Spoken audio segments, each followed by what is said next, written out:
Boa noite a todos. Bem-vindos à nossa casa.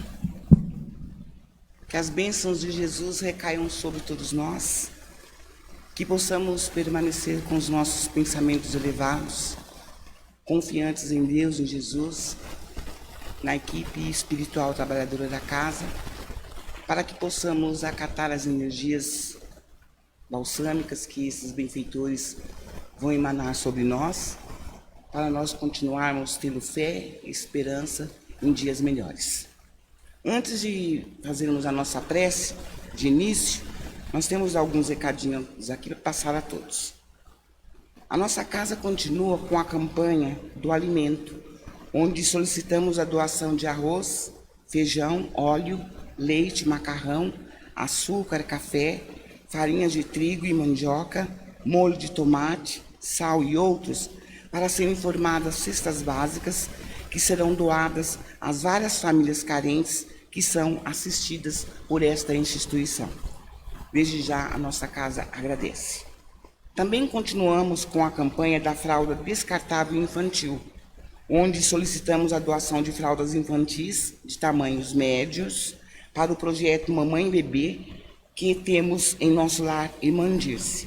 São mães carentes que fazem acompanhamento durante a gestação e ganham um enxoval de brinde. Desde já, agradecemos a colaboração de todos. Estamos também lembrando que a evangelização continua. As atividades da evangelização continuam suspensas apenas.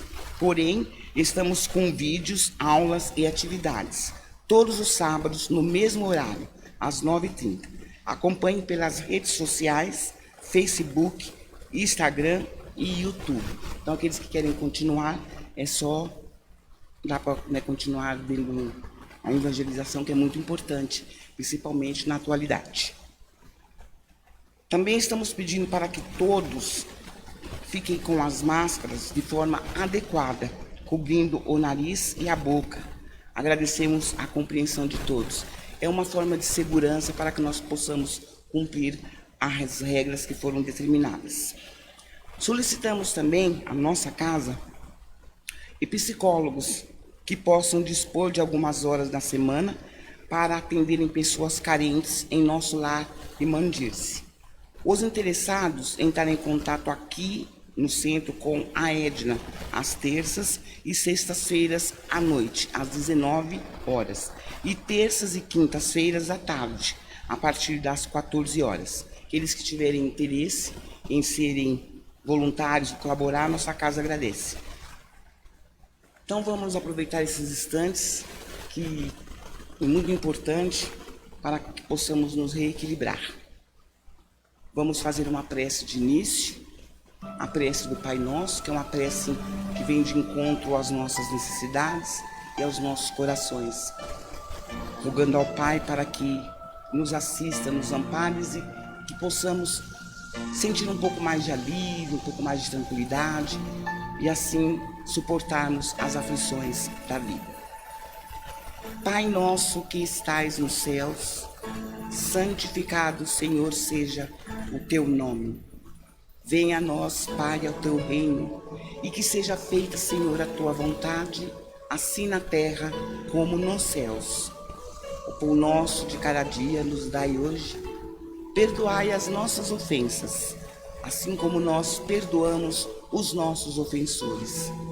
Não nos deixeis cair em erros, em tentações, livrando-nos, Pai, de todo mal, que assim seja. Graças a Deus, graças a Jesus, pedimos licença à equipe espiritual e o amparo da equipe trabalhadora da casa, para que possamos entender e passar com bastante simplicidade os ensinamentos da noite. Hoje nós vamos expor um tema bastante evangélico, muito interessante também, que vai ampliar os nossos conhecimentos, de repente facilitar os nossos entendimentos. Antes de citar o tema, nós vamos falar sobre uma coisa bastante interessante. Quando Jesus esteve aqui na Terra, será que ele deixou alguma coisa escrita? Alguma coisa que marcasse, que ele escreveu, que ele disse que teria que ser daquela maneira? Nós hoje temos conhecimento que não. Quando Jesus esteve aqui, ele não deixou nada escrito. Ele apenas narrava os seus conhecimentos. Talvez seja por isso que ainda algumas pessoas, alguns de nós, temos um pouco, a nossa fé um pouco abalada, porque queremos provas, sempre prova de alguma coisa, né? Talvez isso dificulte até a nossa fé, a nossa esperança e a nossa confiança.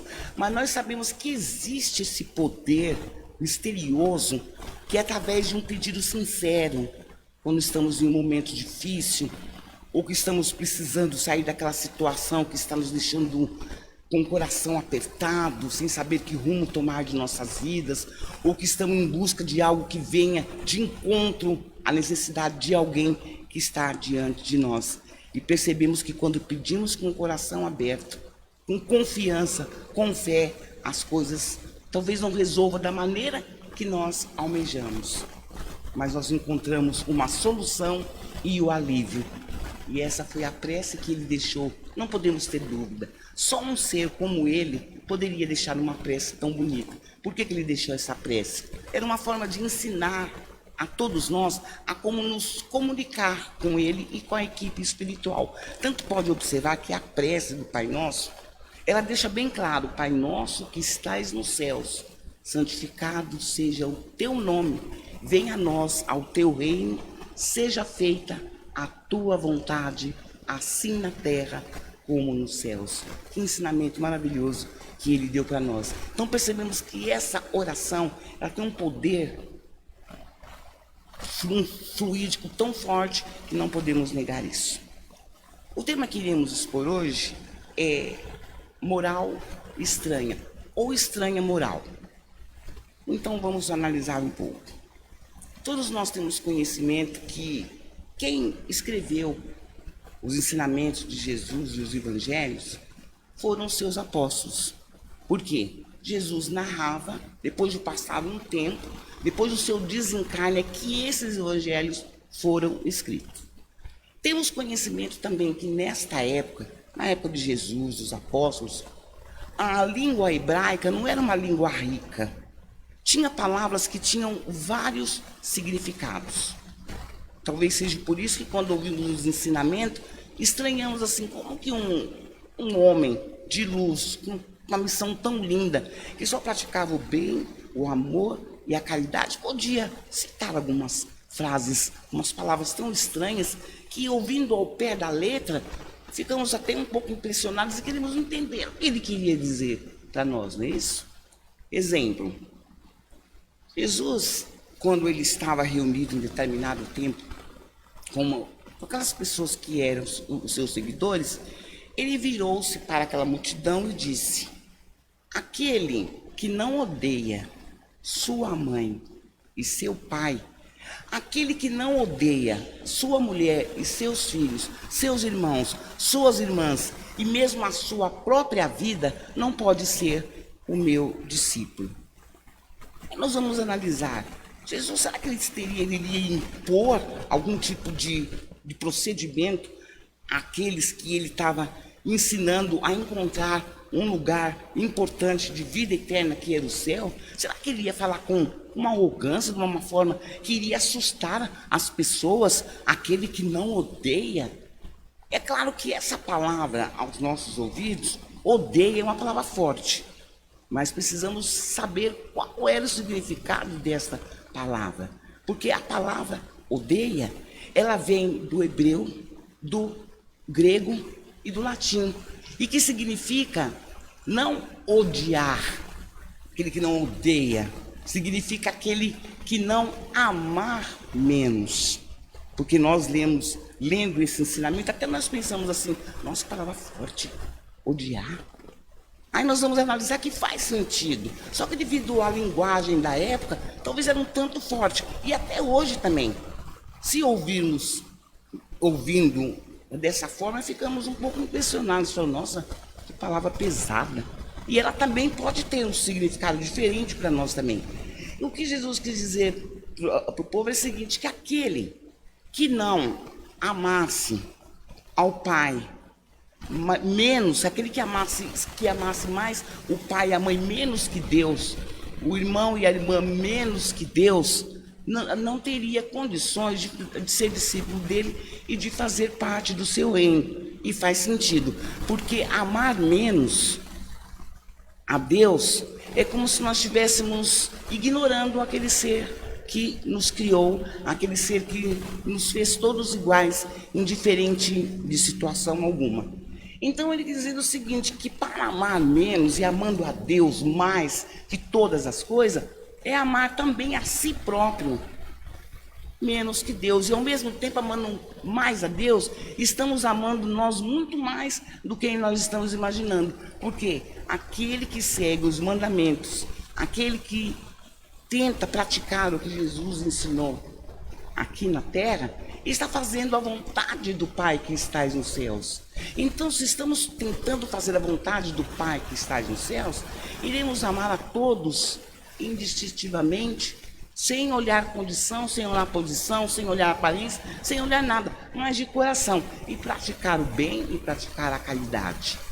Amar respeitando, tendo paciência com as pessoas, tendo consideração, dando valor àquilo que as pessoas transmitem para nós, sem orgulho, sem vaidade, sempre visando o bem para o bem. É uma moral que vai gratificar, principalmente nós que somos aprendizes. Um outro ensinamento também, que nós vamos ver, que palavra estranha. Eis que Jesus, ele tinha aquele dom, né? Ele era inspirado pela espiritualidade. Então ele sabia, como quase que instintivamente, ir e determinar a pessoa, porque aquela pessoa que ele ia olhar, ia dar a resposta que ele queria, e ele ia aproveitar do ensejo para passar o ensinamento. Eis que ele, olhando aquelas pessoas que o seguiam, que o acompanhavam, ele visualizou um rapaz, um homem que estava ali na multidão, e disse para ele: siga-me. O homem olhou para ele e falou: Senhor, mas eu poderia pedir um favor antes? Eu não posso deixar que o meu pai morra. Aí Jesus falou assim para ele: mas deixe os mortos enterrarem os seus mortos. Ele não entendeu. Os mortos acabam de enterrar os seus mortos. Ele ficou meio confuso. E aqueles que estavam olhando pensou: nossa, quer dizer que se meu pai estiver doente, ou a minha mãe, eu deixo ele para lá e vou seguir Jesus, e eles que se virem. Ele não foi isso que ele quis dizer. Ele quis dizer para aquele homem, para as pessoas que o estavam acompanhando, que não deviam se preocupar tanto com a parte material e tanto com a matéria, não abandoná-los, que ele poderia ficar tranquilo, porque o pai dele estava bem, não precisava ele esperar o pai dele desencarnar para ele fazer uma tarefa, seguir a Jesus, fazer o bem e acompanhar as pessoas, ensinando as pessoas. Só que ele não entendia, ele não entendeu. Então ele ficou tão sem jeito que ele falou: deixa primeiro eu enterrar o meu pai. Ele ficou meio desesperado. A gente não sabe a situação na época.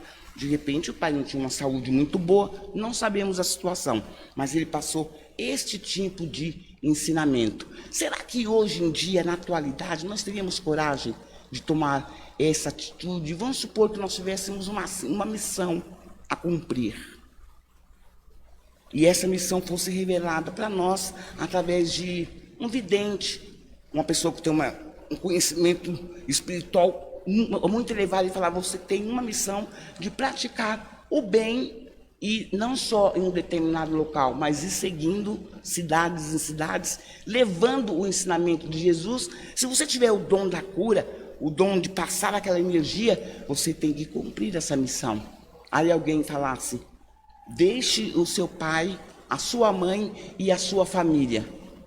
Logicamente que nós não iríamos entender, mas ele quis dizer isso. Não, é claro que nós não vamos deixar os nossos pais, os nossos filhos. Iremos dar atenção a eles, mas esquecendo que não podemos ficar com preso daquela maneira, como que achando que é a única solução. Que temos um compromisso. mas não de abandonar ou ignorar ou intimar alguém a fazer isto ou a fazer aquilo. Como nós, por exemplo, estamos tentando ser espíritas. Ainda falta muito. Estamos tentando. E nós, algumas vezes, não abandonamos os nossos pais, as nossas famílias, por algumas horas, por alguns dias. Será que não é isso que ele quis dizer? Mas estamos cumprindo a nossa tarefa e estamos dando atenção para aquelas pessoas que convivem ao nosso redor, que são as pessoas que nós temos consideração e temos afeto. Vamos sair daqui, vamos voltar para os nossos lares, vamos ficar 1h30, talvez 2 horas fora, mas estamos fazendo a nossa parte. A mesma coisa é o trabalhador que tem a missão de transmitir os ensinamentos de Jesus, às vezes ele vai ficar 8 horas fora, mas chega uma hora que ele vai voltar para casa, então ele não está abandonando. Talvez seja isso que Jesus quis passar para nós. E hoje, através do Espiritismo, já estamos compreendendo o que ele estava passando na época e o que ele estava tentando ensinar na atualidade. Algumas horas, não é para sempre, mas você tem o seu compromisso. Quando Jesus ia cumprir o compromisso dele, tinha determinada hora que ele ia descansar, ele ia se alimentar, ele ia conversar com seus discípulos, ele via sua mãe, ele via seu pai, ele via seus irmãos, ele via os apóstolos, mas a missão dele, ele não abandonou, e também não abandonou os pais. Outro ensinamento também, que deixou as pessoas bastante intrigadas, até nós, foi quando Jesus disse: eu não vim trazer a paz, mas a espada. Meu Deus, um homem tão carinhoso, tão humilde, tão afetuoso, usar essa frase: eu não vim trazer a paz, mas a espada na terra. Hoje nós temos conhecimento que o que ele quis dizer não foi isso. Ele quis dizer o seguinte, que a sua doutrina ia revolucionar, que nem todos iam ter o mesmo pensamento, que nem todos iam agir de forma adequada. Muitos iam impor as suas normas, as suas regras, e ainda iam usar o nome dele como álibi.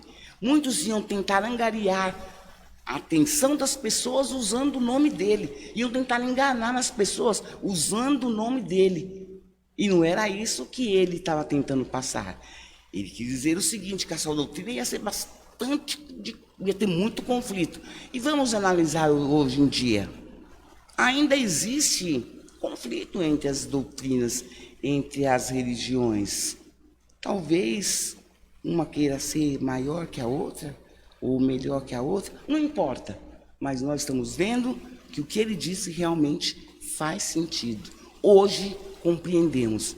Então, através do Espiritismo, que nós estamos conhecendo, porque ele disse que depois que passasse toda essa turbulência, ia vir o Espírito da Verdade.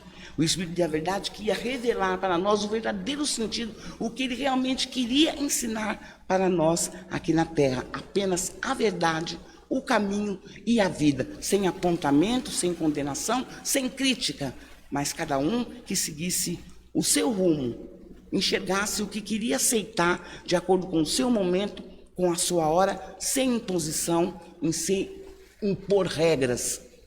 E é isso que a doutrina espírita está fazendo. A doutrina espírita ela não quer ser melhor que outra religião. Ela apenas transmite aquilo que os benfeitores espirituais querem que nós transmitamos, que é apenas o que Jesus veio explicar para nós e mostrar para nós todos o caminho que devemos seguir, que só iremos alcançar, que é a vida eterna, através do bem, de coração para coração. Então é uma doutrina bastante fantástica, que nos faz ter paciência com as nossas provações, que é muito difícil. Às vezes perdemos o controle, temos um álibi, né? Ainda temos um álibi. Eu não sou perfeito. Esse álibi. Tem hora que as coisas não estão indo muito bem. Oh, meu Deus, o que foi que eu fiz na vida? O que será que eu fiz para estar passando por isso? Aí, não, peraí, alguma coisa eu devo ter feito, porque senão não deveria passar. É melhor que eu nem saiba o que eu fiz, porque se eu souber o que eu fiz, eu não vou acreditar. Ainda nos deu o dom do esquecimento. Então vamos ler os evangelhos. Quando tivermos algumas dúvidas, procuremos nas obras da codificação e ali encontraremos as explicações que necessitamos. Que as bênçãos de Deus recaiam sobre todos nós. Que possamos continuar com os nossos pensamentos elevados, e em silêncio para ter uma colaboração com os benfeitores. E vamos ser chamados de fileira para tomar os pás. E após esses pás, que possamos levar a paz, a tranquilidade, a harmonia para os nossos lares. Obrigada pela atenção de todos.